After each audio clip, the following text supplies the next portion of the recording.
what if they didn't have insurance? Can you get anything out of those people, or is it much tougher? Okay, so this is something that is really one item that I wanted to advise viewers of, because it's something that I see all the time. In every car insurance policy, there are provisions for property damage, there are provisions for no fault, there are provisions for liability or bodily injury, and there are provisions for what's called uninsured, underinsured motorist. Bodily injury is the portion of the coverage that protects you if, God forbid, you injure somebody else. So if you're in your vehicle, I'm in my vehicle, and you rear end right into the back of my vehicle and you are at fault, your bodily injury coverage will protect you if I then sue you, and it will compensate me for my injuries.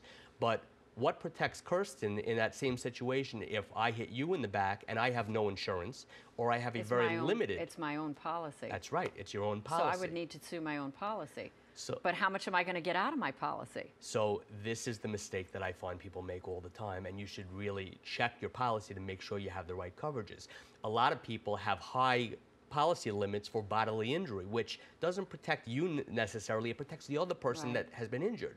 But what's protecting you? It's the uninsured, underinsured limits. And so it's really not expensive. Everybody should it's like a couple dollars a month. That's right. To bump those up. That's right. So you want to make sure, if you've got, for example, $250,000 per person and $500,000 in bodily injury limits, you want those same limits in uninsured, underinsured motorists, which protects you if someone hits you and they're uninsured, or someone hits you and they leave the scene of an accident, or someone hits you and they've got minimal coverage. You can then get their coverage and go after your own for additional coverage.